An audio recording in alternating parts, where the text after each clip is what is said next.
En début décembre 2019, à Wuhan, en Chine, le monde entier découvre une maladie émergente et mortelle appelée Covid-19.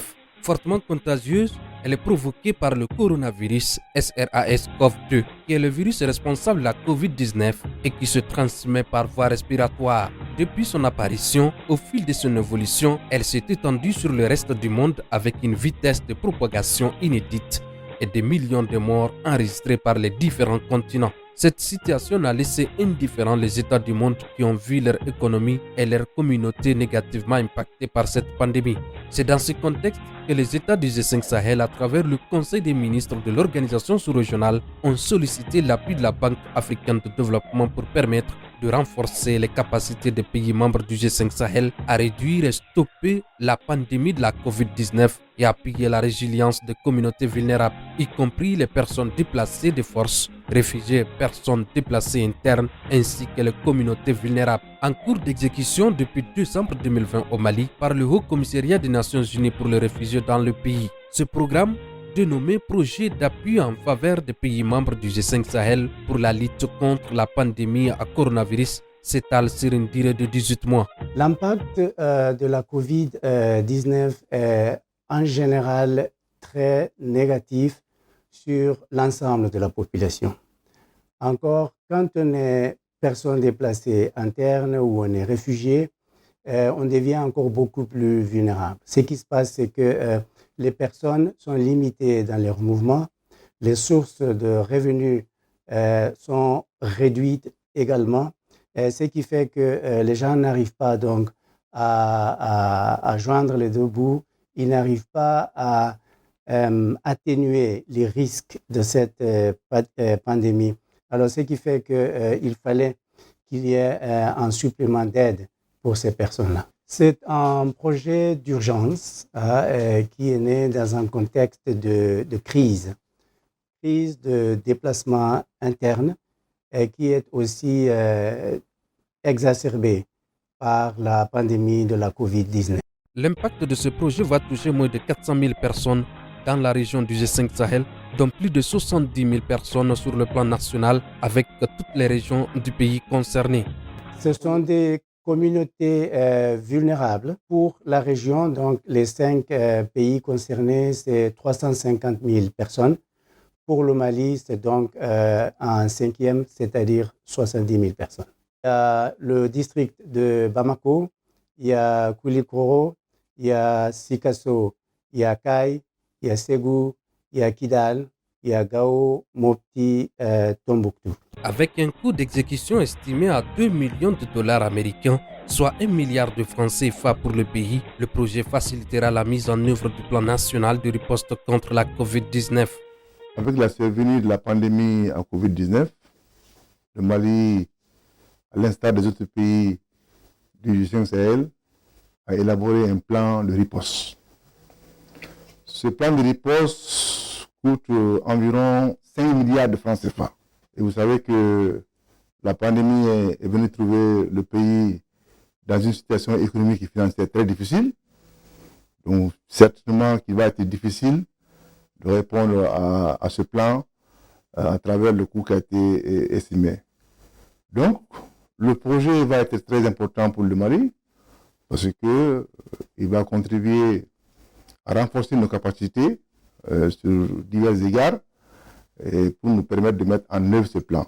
L'appui à la réponse sanitaire de la COVID-19, appui à la résilience des communautés, gestion du projet et coordination régionale étant ces 3 composantes. Le projet contribuera aussi à réduire l'insécurité alimentaire à travers la distribution des vivres aux populations, à aider les acteurs du développement local à travers des dons d'intrants agricoles, des semences et soutenir les éleveurs. Plus de 50 000 producteurs sont intéressés. Donc aujourd'hui, avec l'appui en semences et en produits alimentaires, les producteurs vont produire.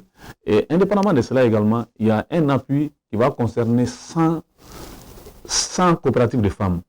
Donc au niveau de ces 100 coopératives de femmes, on va donner après un peu plus de 1,2 million à chaque femme. Parce que ce sont ces femmes-là qui font la transformation des produits agroalimentaires. Donc cet appui-là va les aider à avoir un fonds de roulement et même souvent à payer des crédits. Parce qu'on a compris que souvent ces femmes se sont endettées pour faire ces activités. Mais avec la Covid, elles n'avaient plus le moyen de rembourser ces crédits-là. Donc l'appui que le projet va faire va leur permettre de rembourser ces crédits.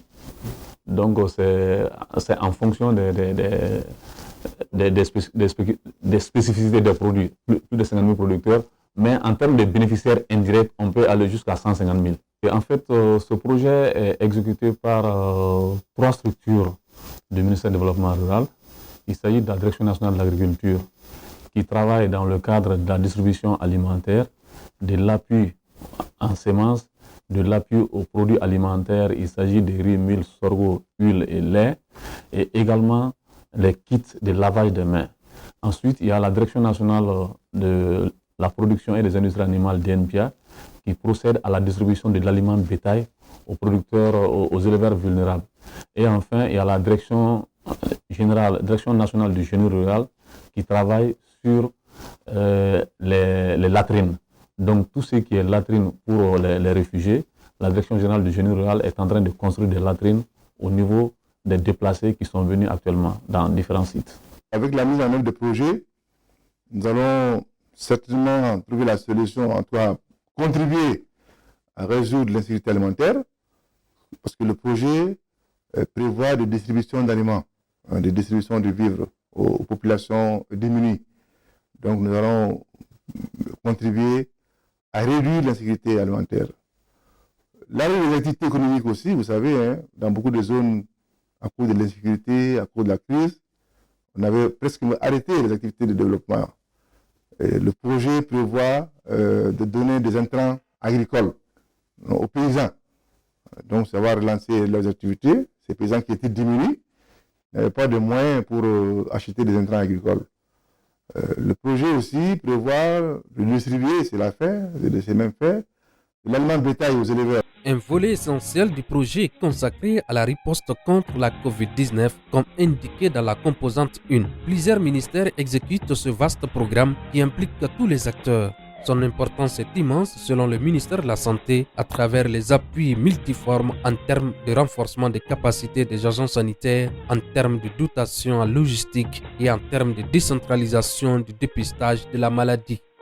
L'apport du projet G5 Sahel appui à la pandémie Covid-19 est immense parce que ce projet fait partie des premiers intervenants à appuyer le département dans le cadre de la riposte, appuyer le département à travers le renforcement des capacités, appuyer le département à travers les médicaments, les intrants, les équipements et la logistique.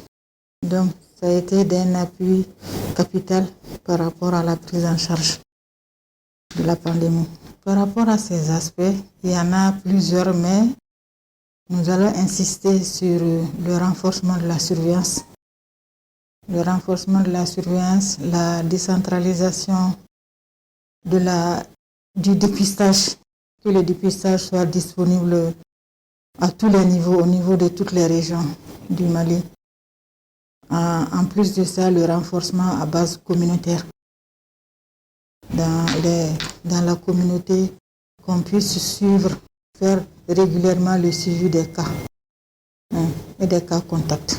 La finalité recherchée par le projet, c'est de mesurer la capacité des pays membres du G5 Sahel à surveiller l'épidémie de Covid-19, de renforcer la résilience des communautés vulnérables face à la Covid-19, notamment les personnes déplacées et les réfugiés, et permettre aux pays du G5 Sahel de renforcer le système sanitaire dans ces différents pays.